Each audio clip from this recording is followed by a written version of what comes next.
Usually in the spiritual life, we go from the particular to try to reach the vastness. That means we go from our emotions, our discontent, our unhappiness, which is always here where the body is, and we endeavour to reach a place of vastness, emptiedness, not emptiness, because that's part of our emotion, emptiness, emptiedness, where we are emptied into a limitless realm. We endeavour to do that. But to me, the spiritual life is also to be able to get to this vastness, to take our minds off this particular for a little while and have some inspiration or idea of the vastness. And I would like to speak about that. To do this, of course, I have to use myth. For myth is the only truth. No matter where you try to find any truth that is spoken or written, you won't find it. You certainly won't find it in science, because science has nothing to do with love and truth and never uses the words. But of course you and I, as human beings, are utterly concerned with love and truth. And science has nothing to do with it. So we can't use science to enter the great realm of myth. The great realm of myth for us in the spiritual life is where we came from. What's it all about? And we have to demonstrate the myth. If it's a myth that we're looking at, it has to be demonstrated in our experience. Like when I say love is what we are concerned with. It doesn't matter who you are or what you are. Love is a myth that you are vitally concerned with, as I am. And you can demonstrate that in your experience.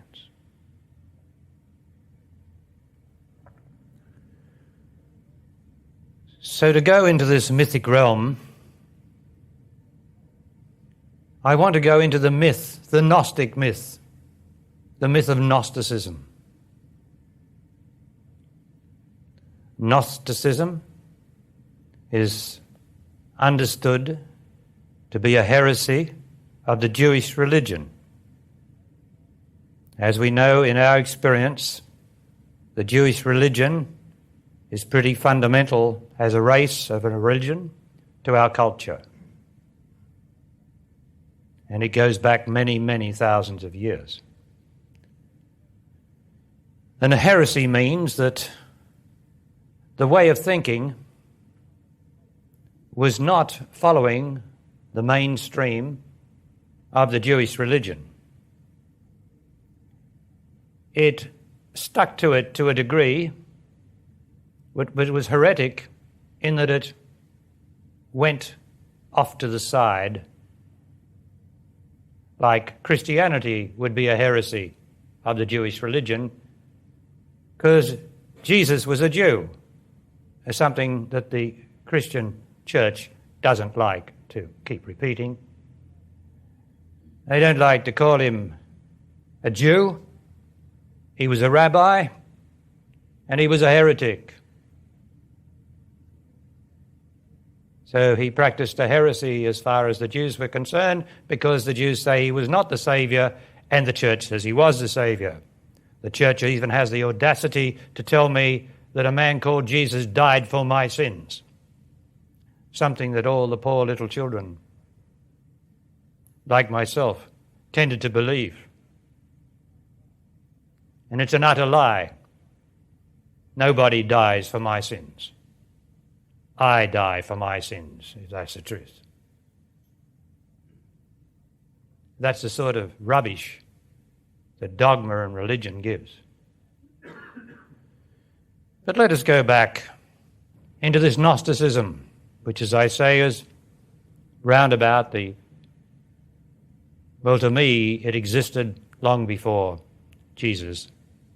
But we only have records from the Nag Hammadi discovery in the desert of jars of old manuscripts, wonderful things, partially destroyed, not absolutely complete.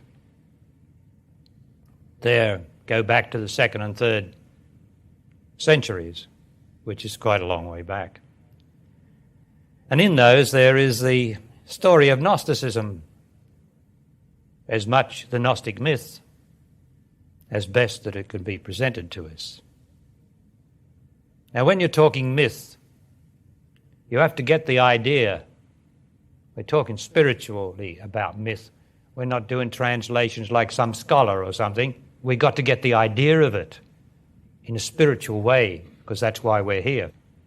We're here to get an idea of the vastness of the reality of where we are in this existence.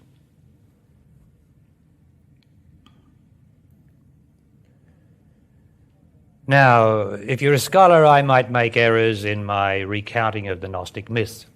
Nobody's really sure of it. But I'm going to put it together for you so that it's understandable as much as it is possible. Because we're going to arrive at a point, after I tell you the Gnostic myth, we're going to arrive at a point where you have to see in your own experience if what the Gnostics said is true.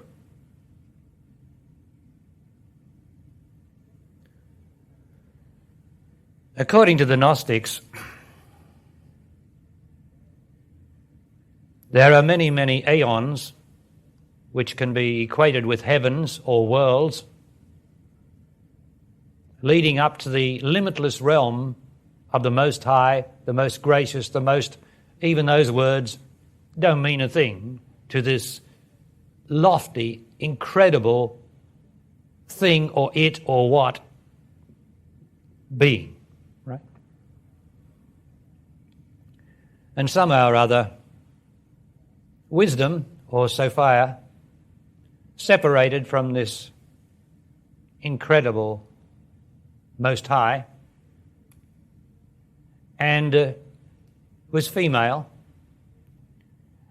and wanted to create something like the Father did in union with her. And so she wanted to create something on her own, though. And she did. And we're now talking about somewhere up beyond the 7 heavens, beyond the 7 aeons. We're up there. And she gave birth to what the Gnostics describe as like an aborted fetus. But remember, we are talking about heavens that up to the 8th heaven, which is incredible. It's just beyond our comprehension. So we're talking about something very, very spiritual, although it's denigrated in this myth as her giving birth because she was not in union, because she gave birth to something that was like an aborted fetus.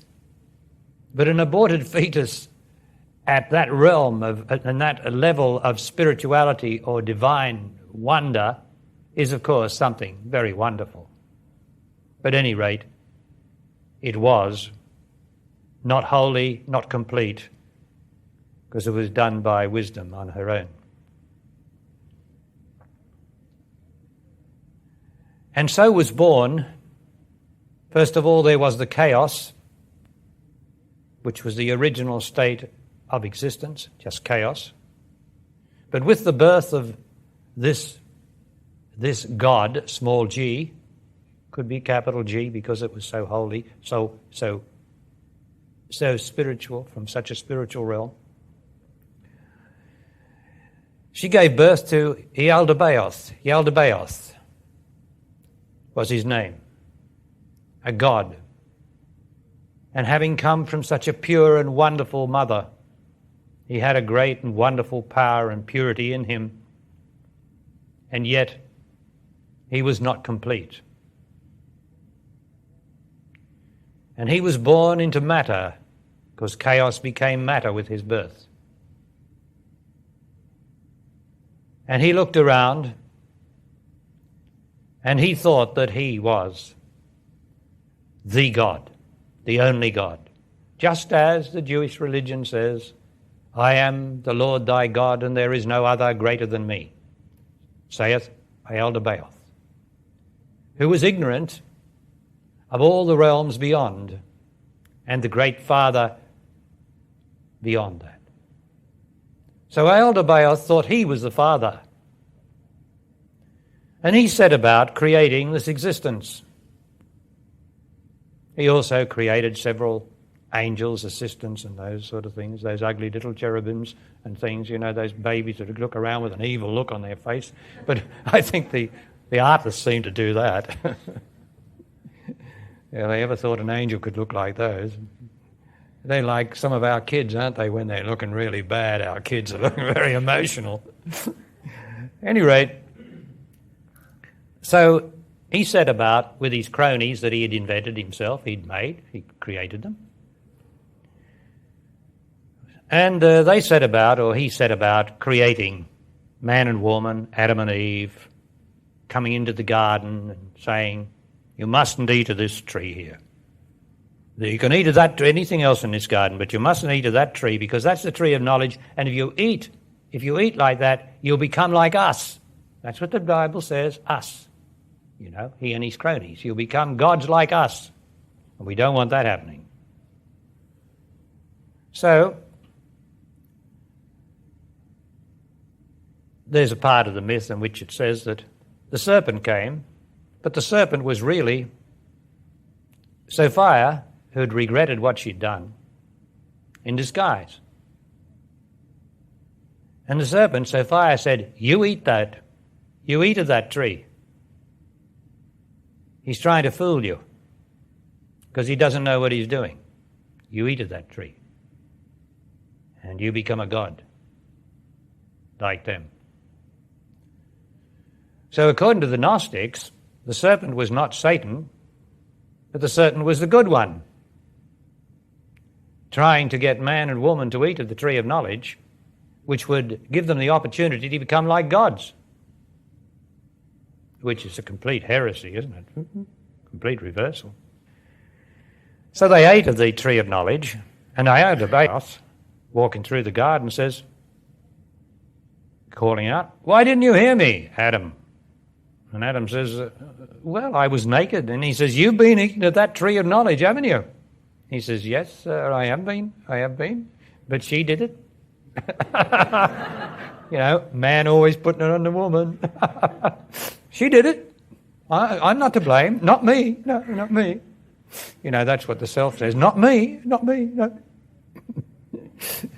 So at any rate, Baal said, this is no good. I am the only God, and I cast you out. So go and put on skins. Now at that stage, of course, they were psychic, spiritual creatures. They weren't anything like we are. But when they went out of the garden, were cast out of the garden by Baal, they put on skins. That's what the Bible says. But what it means is they put on bodies. And they entered a life of thorns and thistles. They built their own garden, man and woman, trying to make their own way with their bodies. They built their own garden, which is the world, put on top of the earth, and it's filled with thorns and thistles, as they were told it would be.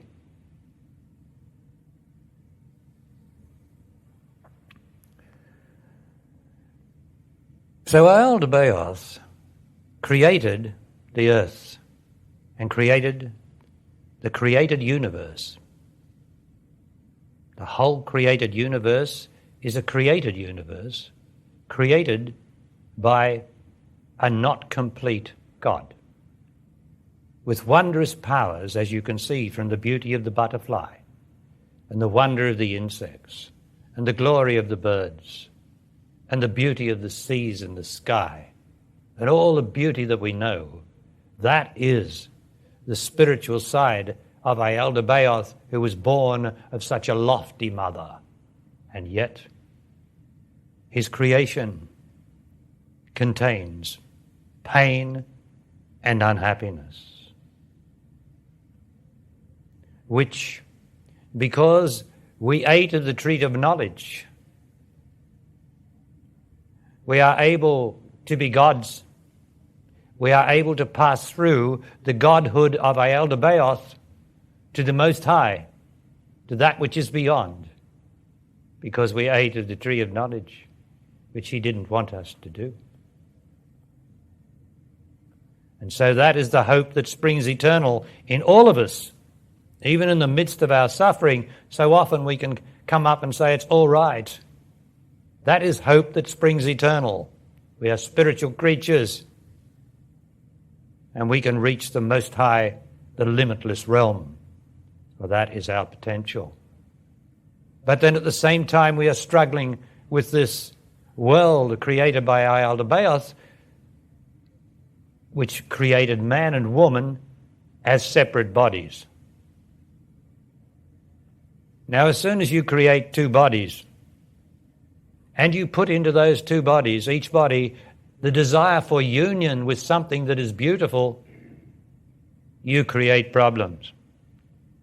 For man and woman as two bodies can never ever unite in the reality of union.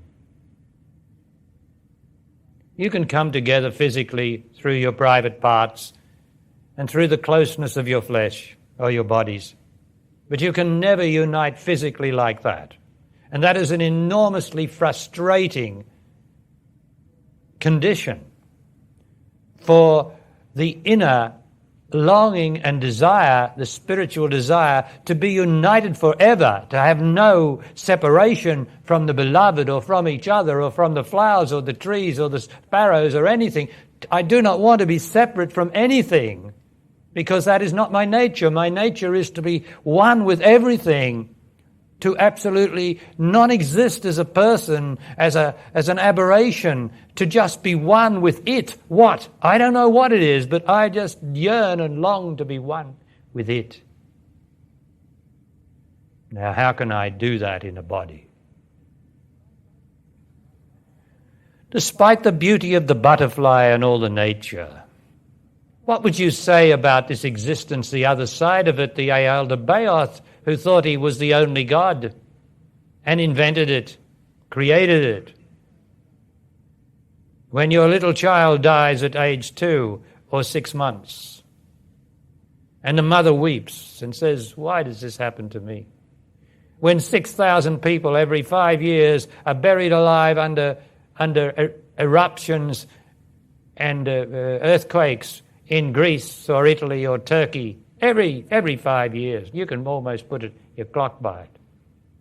And they run around screaming, and the children are dead, and the terrible floods over in South America that we just had, where thousands of children, apparently innocent people, are killed under mudslides, and the terrible suffering as they lie under the mud and are rescued after 12, 24 hours. Imagine the terrible thing of being buried alive, the terrible pain, the desire to rise up through this terrible rocks and mud and shit and stuff and just be free, and yet to have to suffer the pain of it.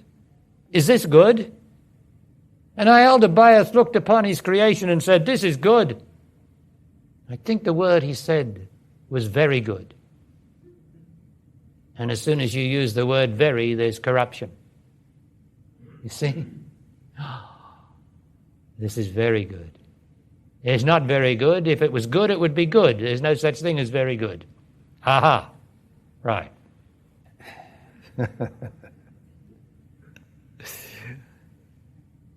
Yeah. So you can't be very grateful. Not really. You're just grateful. I love you. I can't love you very much. It's sufficient. I love you. When you love, it is sufficient. So the whole tier of human existence, from the psychic spiritual garden in which we were complete, but we weren't complete because we couldn't eat at the tree of knowledge, so there was something denied us, right out into when we took on skins, we took on form. And then we had to battle as form, trying to have union because of the impulse of the Great Mother that gave birth to Ayaldabaoth and the father behind, which is always towards union, towards having no existence, no created existence, for God's sake. If you have a created existence, you are going to die, and not easily. In this creation, nobody dies easily.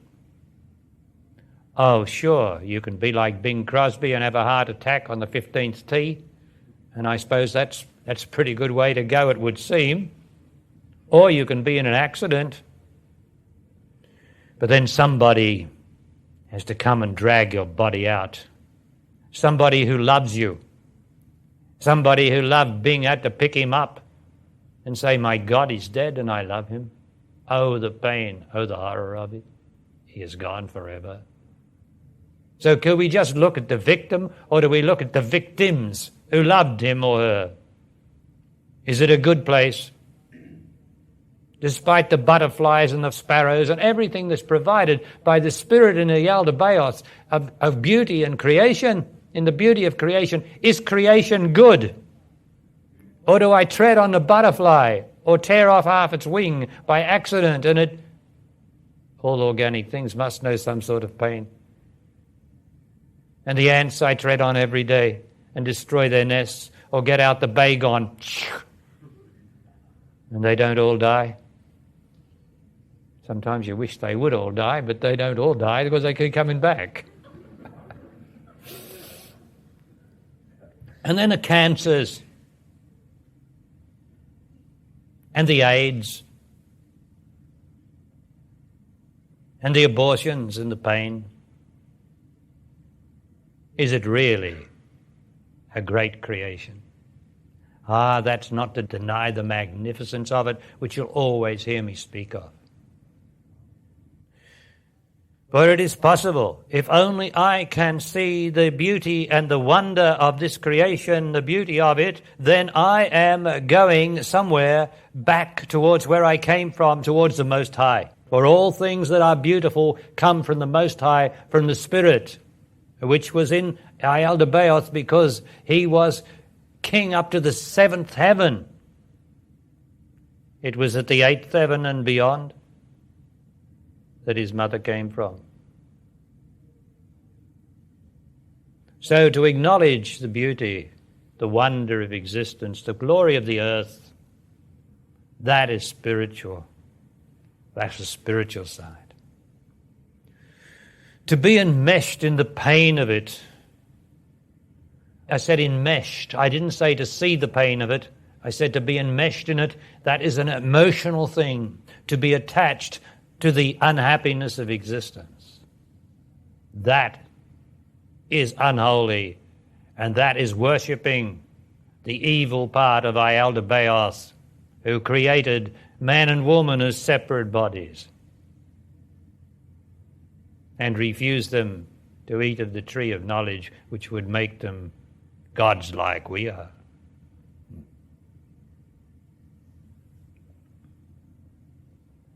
So what do you see in this creation? Do you see only your pathetic, emotional, particular problems? Do you spend your life thinking in bed at night about what you're going to do or what you're not going to do? Do you get up in the morning and see the sparrows and the birds and the trees and breathe in the beautiful air made for your body? Or do you deepen yourself in this morass of matter which keeps mattering like pus of emotional discontent and unhappiness? Well, that's what most of the human race does. The only thing is that action has been invented by Ayaldabaoth to keep us on the move. And different events are changing. Everything's changing so that we don't get too lost in that, because something's going to change until it doesn't change and we just die or commit suicide or do something stupid. Is it a good created existence or not? Well, let me tell you where the flaw in it is. If you think it is good, then let me tell you where the flaw is. You are going to die, and you are not going to die prettily. You're going to die. Is that good, that you should have to go through pain and suffering to die? And if you don't die of some disease or something, let's say, you die of old age. And is it good, as you see, the men and women walking around with those aluminium things, walking 2 or 3 paces every few minutes? Is that good?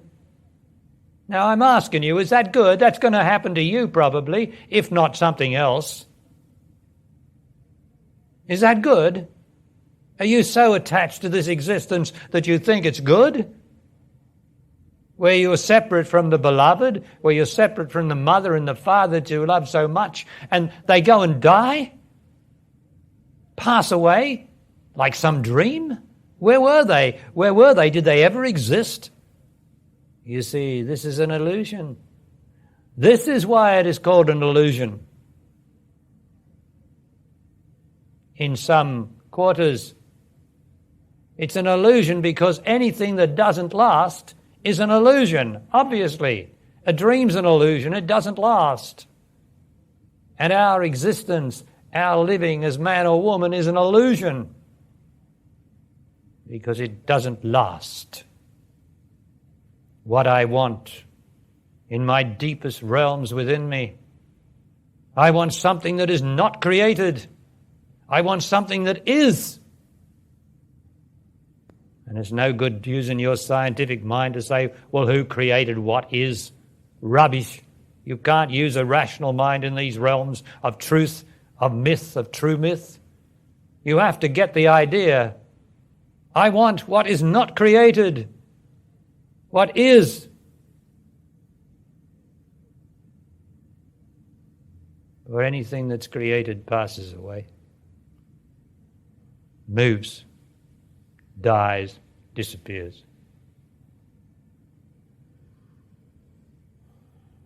Is it good, this existence? Now, if you are still emotional, you'll be able to say, oh, it's good, oh, it's bad, but hope springs eternal, and all the rest of the emotional bullshit. I ask you to see straight into this existence. Is it good that your child, your son or your mother or your father is going to die and perhaps in pain? Is that good? Are you going to tell me, oh, well, that's life? Then I'm going to say, no, that is not life. Life is good. Life is Zoe. Life is of the 8th, 9th, 10th realm. Who knows how far it goes? That's what life is. This is living, and living is not good.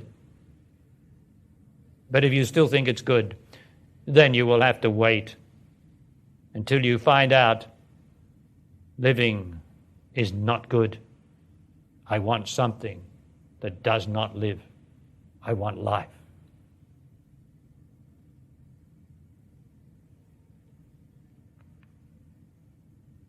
Why I say this to you is because the spiritual life is supposed to contain gnosis, which is knowledge, not information. If you took what I've just spoken about with the Gnostic myth as information, then you're wasting your time. Do you get the idea? And do you compare what I've said with the existence that you are actually trapped in? Do you see the reality of the Gnostic myth? This is an abortion of a place. You couldn't invent a more unhappy, suffering place if you tried that held together. Isn't it amazing that it all holds together? That's the Spirit. As the Spirit holds it all together in the midst of its dreadful suffering and pain, it is the Spirit that holds it together. No mind could ever invent it. But nothing really good could ever make it either.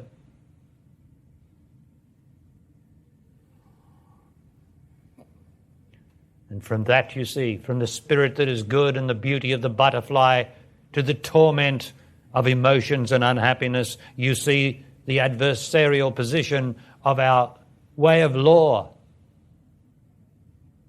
where this lawyer lies about his client and this lawyer lies about his client, and they both have a good argument in front of a man who's been trained not in love and truth, but in law, in lies, in who can present the best case.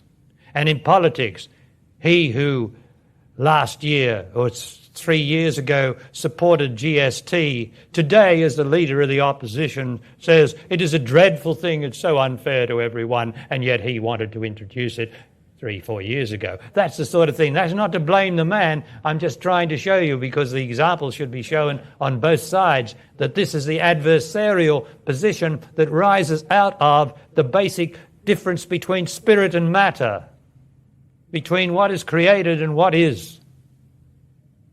We are trapped in that. And hope springs eternal because we are spirit in the midst of it all. But while we are concerned with our own petty problems, with trying to get it right, with trying to be good, with trying to do this and that, we are turning our back on the Spirit. You must rise above these petty concerns which you're never going to get rid of. They just keep coming at you like the waves of the sea symbolize the emotion of the human race. They never stop coming up onto the beach. And so the waves of emotion, unhappy today, happy tomorrow, full of good hope tomorrow, down and downcast in depression the next day, never stops coming in its waves towards us. While we are fixated on the illusion, while we really believe it, and we all believe it. Oh, let's see when you go home how much you believe it, how much you're going to get stuck into your ordinary life. Well, there's nothing wrong with that, because that's all we've got, is our ordinary life that we have to live in these bodies. That's all we've got. But you don't have to believe it. You don't have to be attached to it, in other words. You don't have to think this is the being and end of it all. No, the end of it all is when you disappear and die. Meanwhile, don't get attached to what you're doing. Don't get attached to the one that you love. Love indeed, for that is the Spirit. But don't get attached. How do I know when I am attached? For God's sake, teacher, tell me, how do I know when I am attached? You suffer. It's such a simple question that science has never come up with. That dreadful thing called science that speculates about how old the universe is. Who cares how old the universe is? Who cares if it's going to die in 5 billion years? For God's sake, how long have you got? 5 minutes before you die? 5 hours, 5 days, 5 months, 5 years? You certainly haven't got 5 billion years before your body goes and rots and you know pain.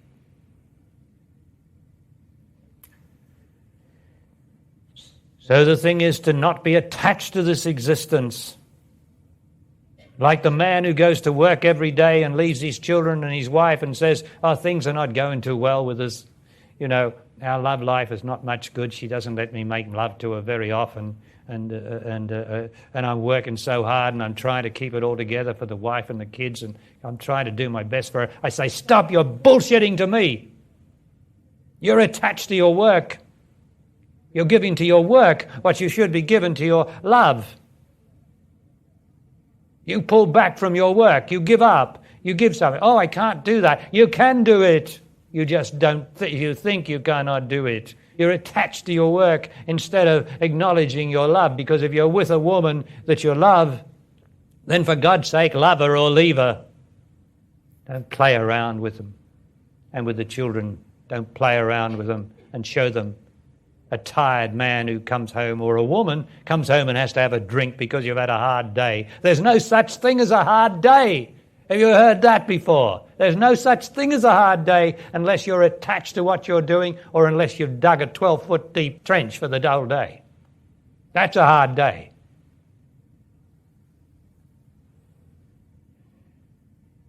Means you're attached to what you're doing. and you're believing in what you're doing, and you think it's contributing something to the human race, and you're doing nothing but doing. That's all you're doing. And it is true that each of us has to do, and that is our contribution to the human race.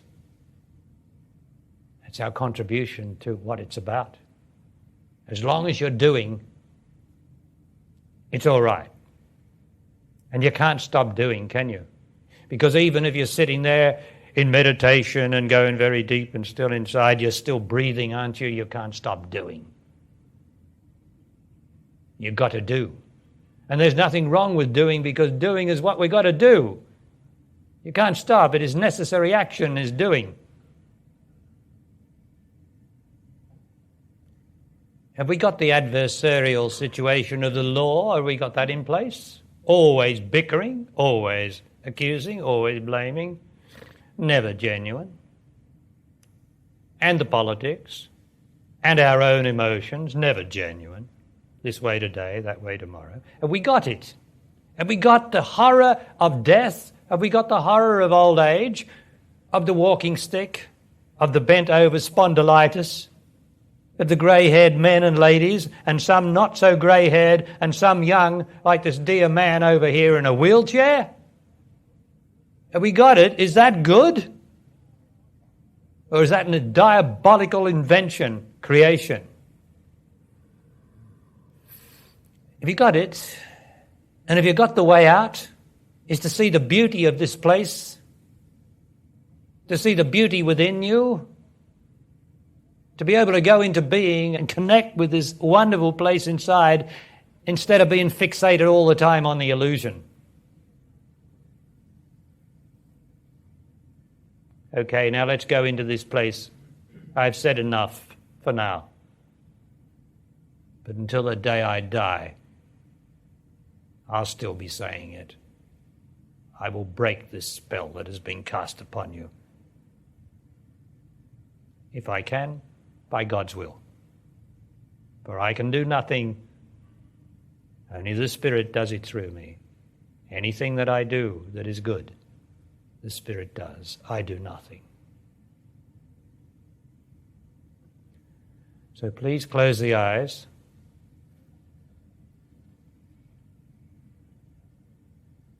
Now you are there immediately. You must not think about what I have said. When you get the idea, you don't think, you see. You only think while you're trying to get the idea, or you only talk while you're trying to get the idea. But when you get the idea of what I've said, and you see it in your own experience, and you see the wonder and beauty of it, and the terrible tragedy of it, both at the same time, you don't take sides, you just see it. You have knowledge. You're not responding from your feelings, from your emotions, from your attachments. You're able to see straight with knowledge. The most wonderful and glorious thing in the Spirit is knowledge, is not feeling. It is knowledge. And that is the way out. That is the way back.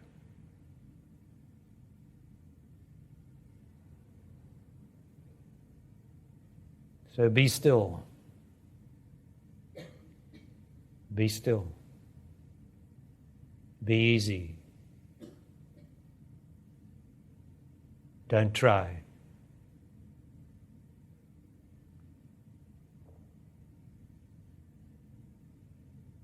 Be easy.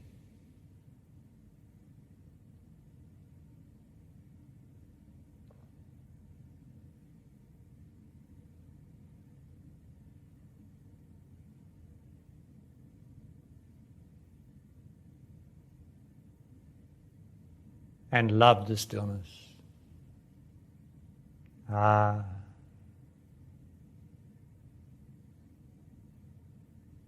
How I love thee.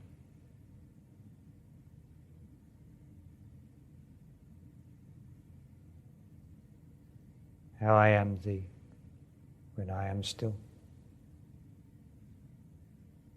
How I soar without soaring to the limitless realms of no knowing, nothing. How beautiful it is just to be as nothing. How wondrous to connect with this spirit that I am, to rise above my petty concerns for now, and just to be.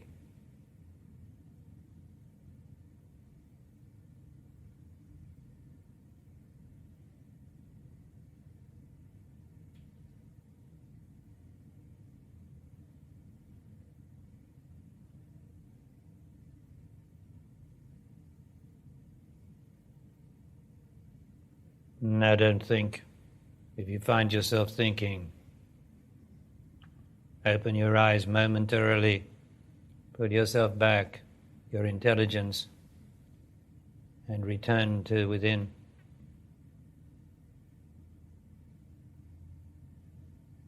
Into the place of being, nothing.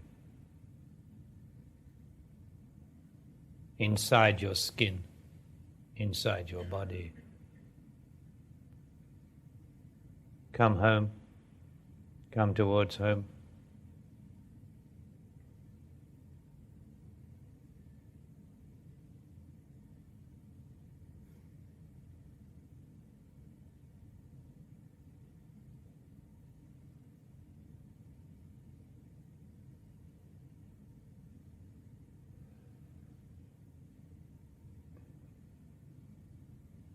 This state of being without being anything is your natural state. It's certainly not normal, but it's natural. And so it's there. So now, staying there with your intelligence, with that part of your consciousness, open your eyes and come back into the illusion of everything that's going to pass and fade away. But I, that state of being, shall never fade away. Even when you are dying, or let's say I am dying in that body, I will die into that state. I will go deeper and deeper into it, and everything in the created world will disappear. But I can never disappear except into everything, where there is no distinction, where there is no existence.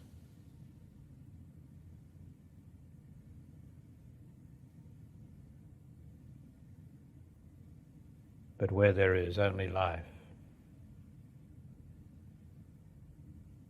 Pure life, unsullied by creation. The easiest way is to constantly, every day, acknowledge the good. Now it is the nature of the brain to divide things, because that's what the brain does. It divides things. Therefore, we have different bodies because the brain divides things. And in division, there is the not good, because it is fundamentally not good to be in different bodies. That is not good.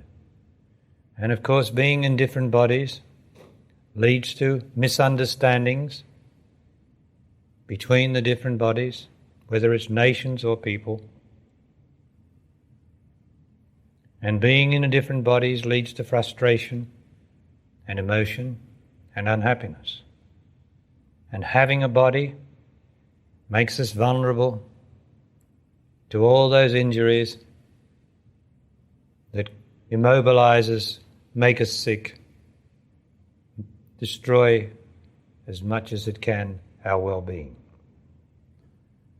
It all comes from division.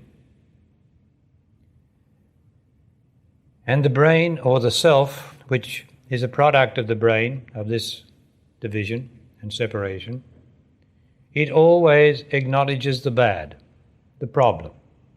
So you will notice in your mind the tendency to stick with the problem.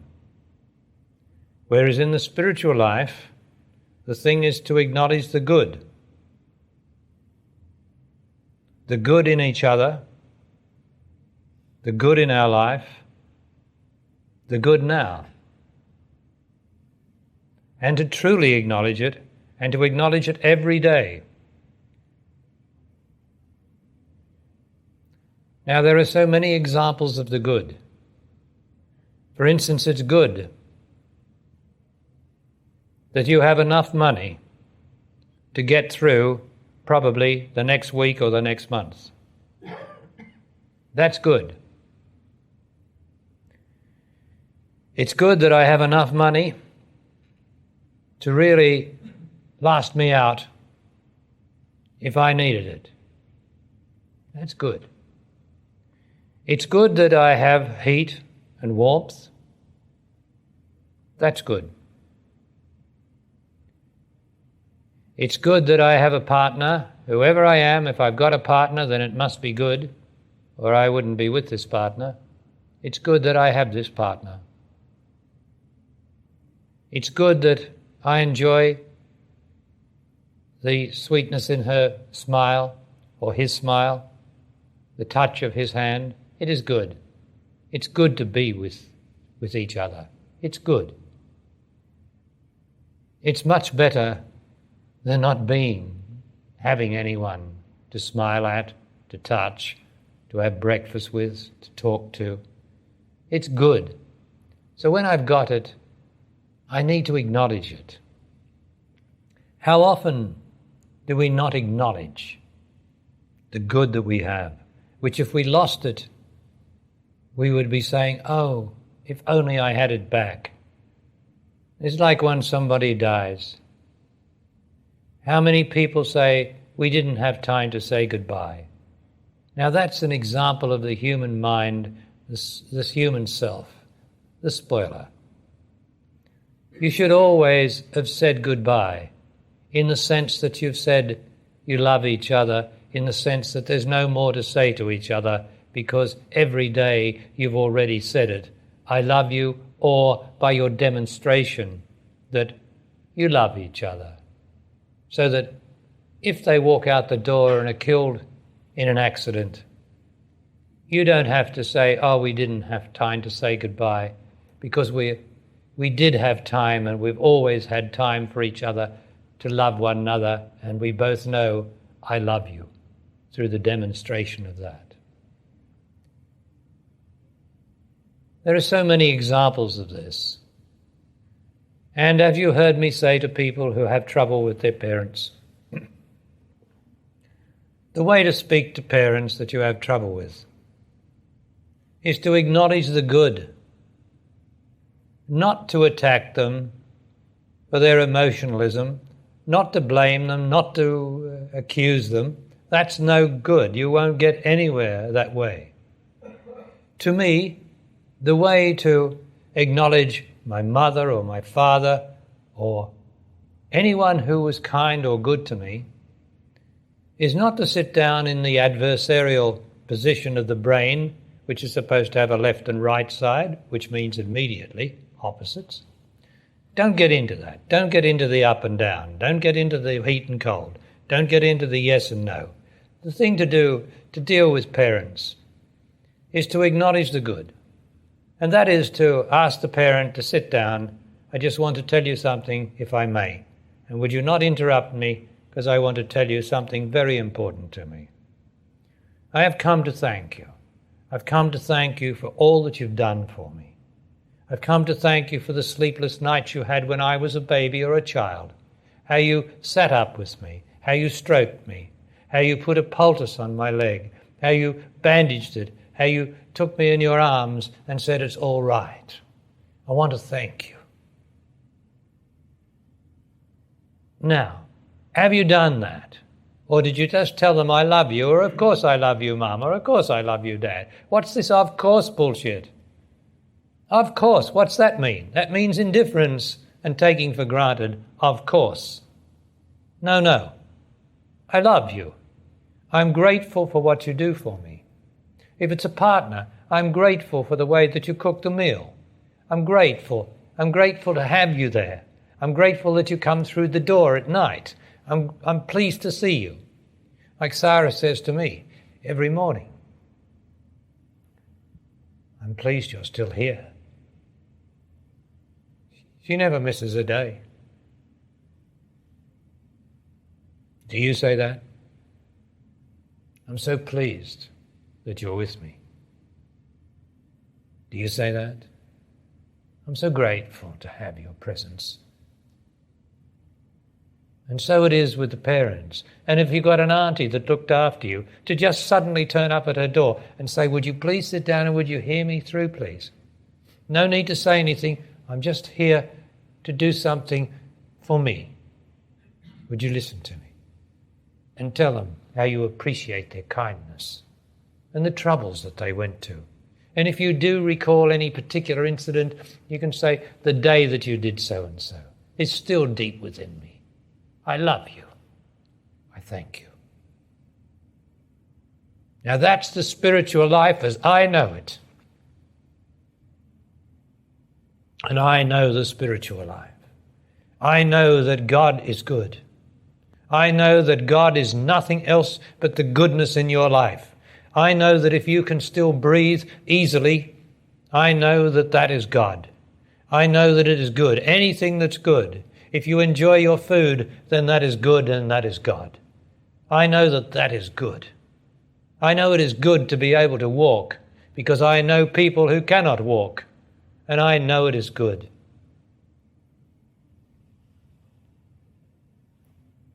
So what's bad? What's bad? Well, I don't know any bad. Because I'm not going to acknowledge any bad, because I don't see any bad, because I don't judge any bad.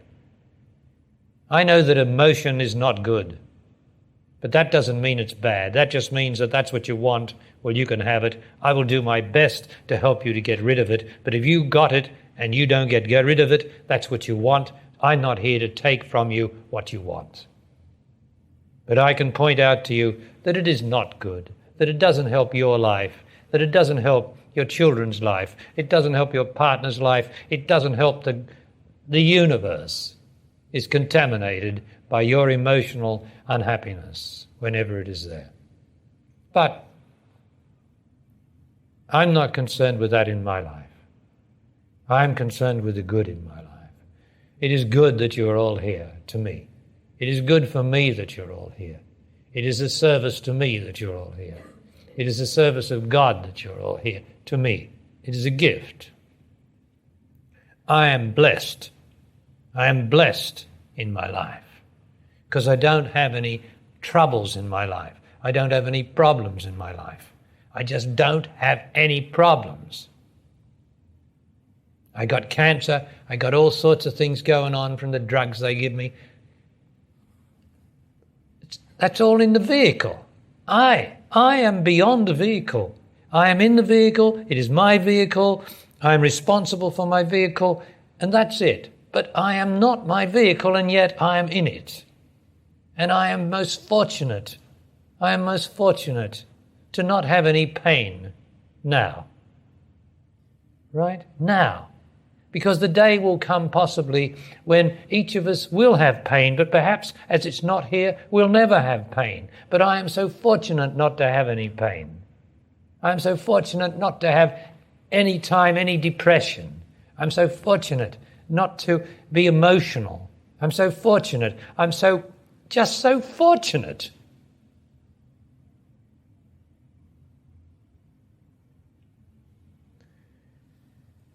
I'm a very blessed man. And we can take the very out. I've got to be careful of that one, haven't I? Well, we can say it, I'm a blessed, blessed, blessed man.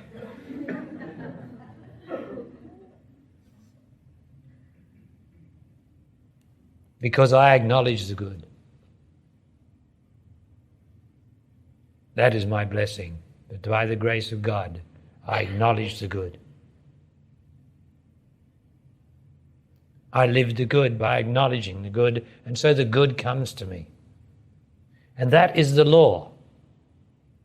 That is the law behind all the laws of gravity and behind all the created universe. The law is what you acknowledge, you get.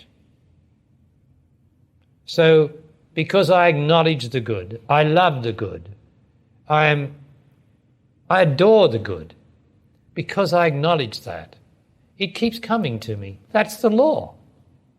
It is just a law.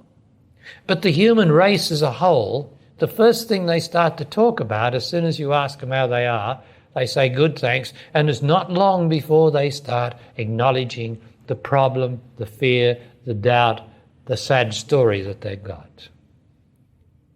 How often do they say, my life is very good. I have so much goodness in my life. Now, I'm also very fortunate that I these days receive letters from people who say just that to me. And that's a blessing to me, because that means that people have started to see the good. Because once I used to get the sad, sad stories and all the problems in the letters. And then I had to say, please, give me good news. I only want the good news, please. Everybody's got some good news. And it seemed to work that way. And so I get many letters of people telling me how good their life is and how grateful they are to God and truth and love. And I suggest to you that as often as you possibly can, that you acknowledge the good, that you give thanks to God. Now, who gives thanks?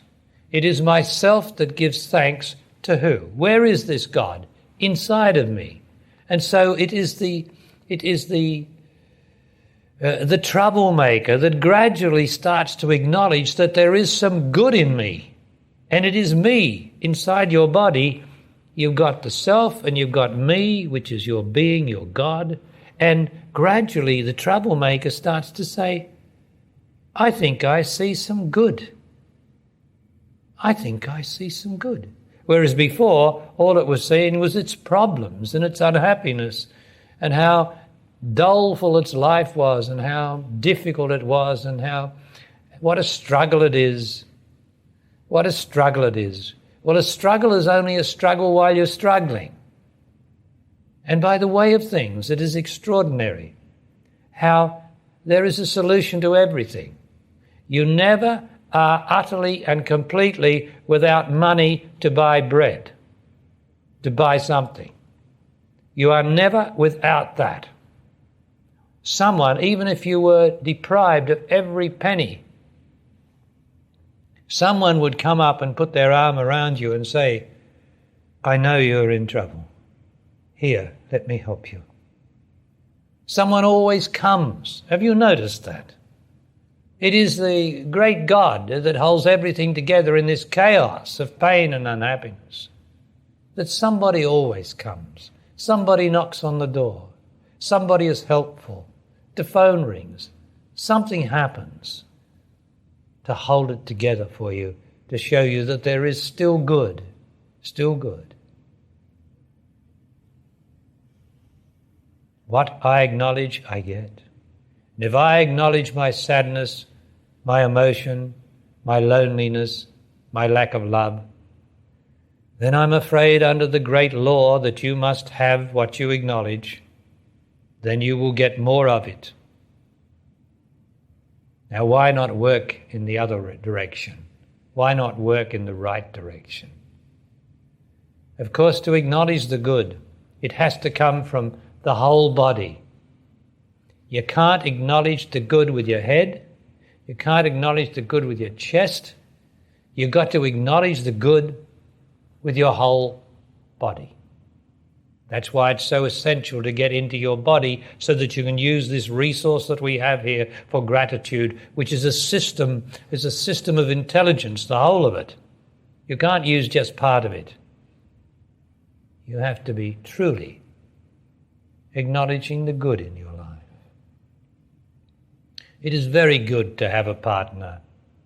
Surely it is very good to wake up in the morning and to be able to put your hand out and around them. Surely that is good. Surely. Or am I going to have something come up inside of me and be indifferent and hop out of bed and just go and clean my teeth or get a cup of coffee or something? That can't be good. It's not good. You might as well live alone, and better that you do. Better that you live alone and be true. Be true to what you want, to get out and just get a cup of coffee and go and read a paper. Better that you do that on your own. Because you're not worthy of having a partner. Partnership is for you and I to love one another, to enjoy being together. Otherwise, why are we together? The good. You must acknowledge it if you enjoy it.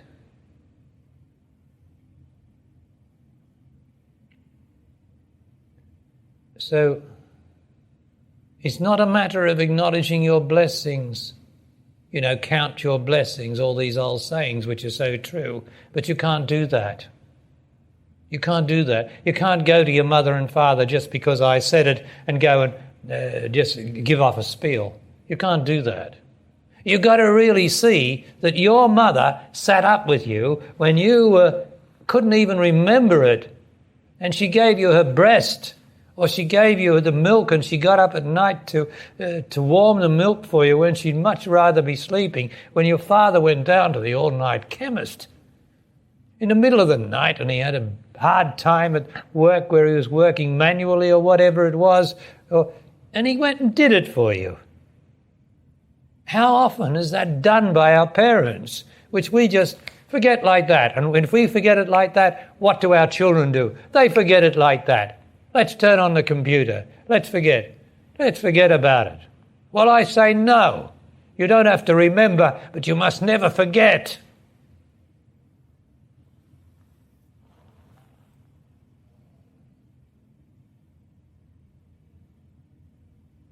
This is the spiritual life. This is the good life. To leave myself behind, which won't feel like doing it, which will say, it's too much, like I've heard this one, it's too much like doing something because I've been told to do it. What rot. I'm not telling you to do it. I'm saying, are you big enough to acknowledge the good in your life that has been done for you, that is being done for you? Are you big enough? Or are you going to use this selfish excuse, it's like acting out according to rote, to a script? Rubbish. That's because you're not in your body. You're not wholly grateful as a living being. That's what the body's for. It is the body. The whole body is a system. It's not just something that walks around and eats. It's a whole system of intelligence, a system of that goes right back to vastness. It's a whole thing. And I must love with my whole body. Otherwise, I'm not loving. I'm loving with my head, or I'm loving with my penis or my vagina. I must love with my whole body. I love. That's all. Finally, I don't even know what love is. All I know is that I love, but I don't know what it is. But I love the good. That's probably what I love. And I have so much good in my life. So, yes, I think finally I just love the good. That's all. And that's a total thing. And it goes through every cell of the body, and the body just vibrates psychically beautifully. But the body is not the body, because inside the body is the everlasting one, the immortal, vital being. This is a contact with the vital being that I'm talking about, and the vital being is good. It is an aspect of God. The living God is the vital being. For without the living God in this body, it falls down like a paper bag. Just falls on the ground, as it could do any moment. If the vital being withdrew from this body that's speaking, it would just slump on the ground, fall over. Because I am the vital being in the first instance. I am not this body, although I am this body and I am responsible for it, for I am intelligence. And this body would have no intelligence without me and my vital being that I am. There's no intelligence, nothing. Just a piece of scrap. So what does this good do? It puts me in touch with my vital being, which is immortal, which is called, what's another word for the vital being? Life. That extraordinary thing that takes so many forms, from the ant to the locust, to the flower, to the deer, to the lion, to the person next to you and to your own body. Life that takes so many forms, a million, billion, myriad forms. Life, but only one life is there. Isn't that amazing? Behind all these forms is this one vital being called God. And yet it can be realized individually, as individual consciousness. And the more I acknowledge it, because it is there. You don't have to make it up. I mean, this is not an intellectual exercise. If you go down and see the glory of this ocean and the beauty of the sands and the wonder of the sun trying to come through the clouds when we walk out tonight, I mean, you don't have to make it up. It is good.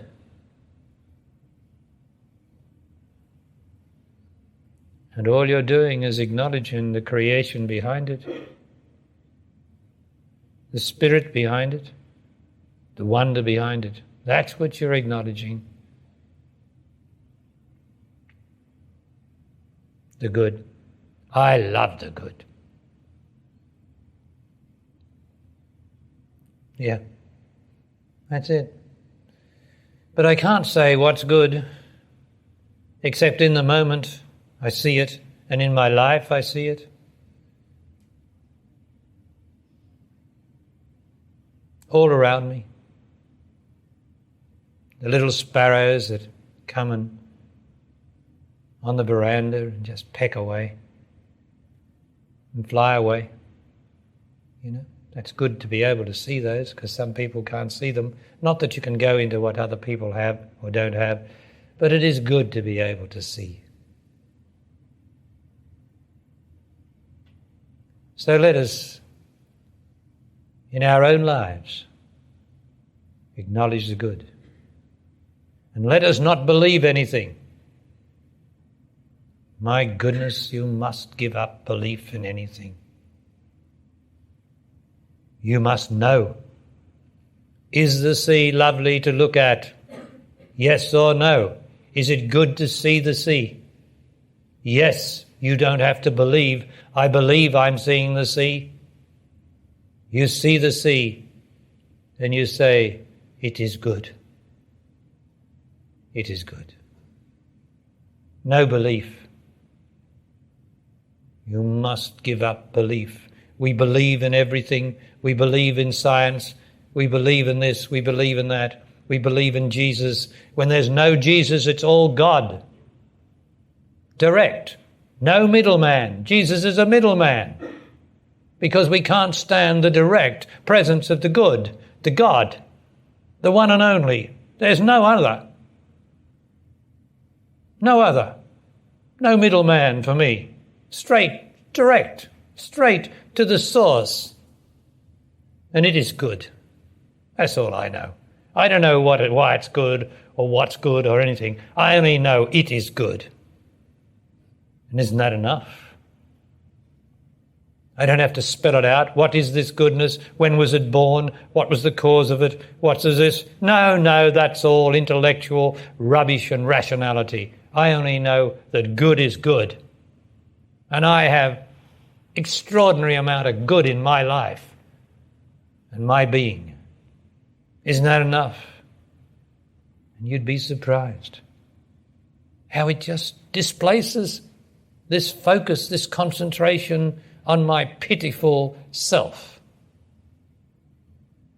If I have to starve then I trust I will not complain. I trust if I have to starve, then that will be something of God that I have to confront, I have to do. And I trust I will not blame or complain. I trust I can just starve decently and rightly without complaint. I trust. I do not know that I can, but I trust that I can, because I know the good.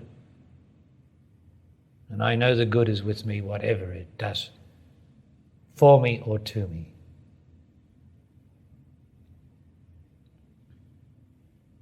For I will not have any of the other in my life.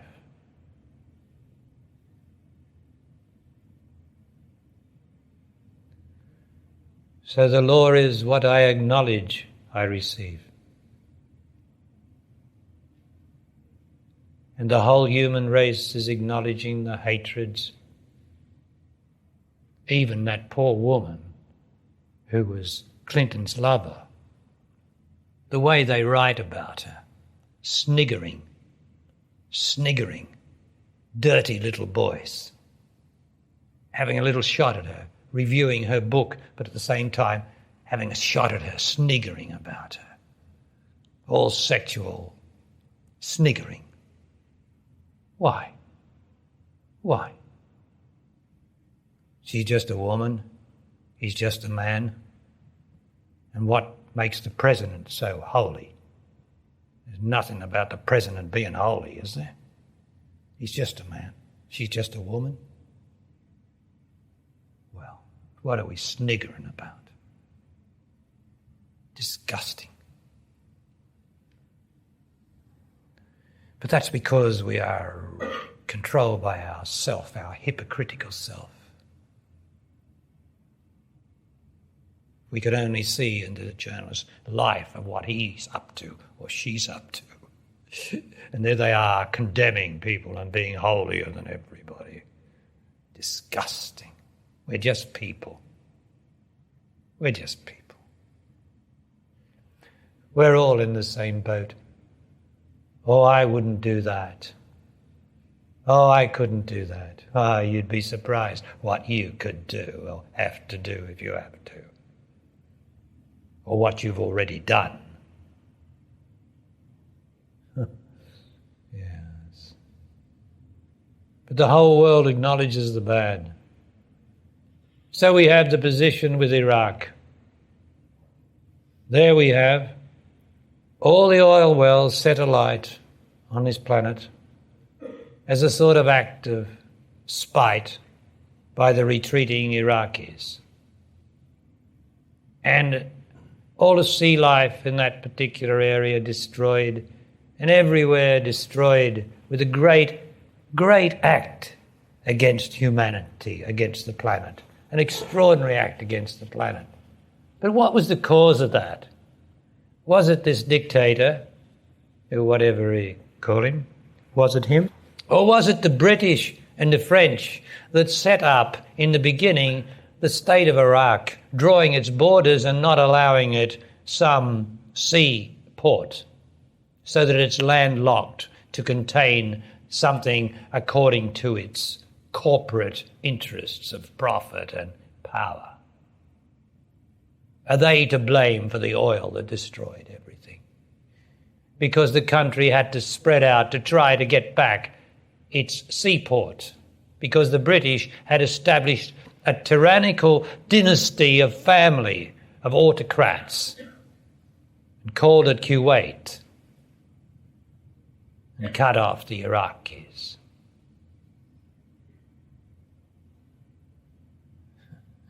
Who's to blame? The Iraqis? We go back to the British and the French, who carved it all up between them according to their self-interests.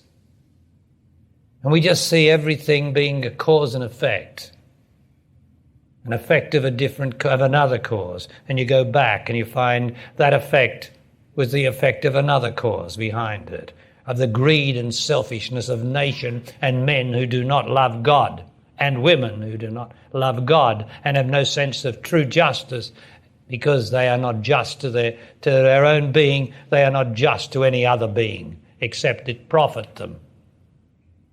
Who's to blame? Who's to blame for Kosovo?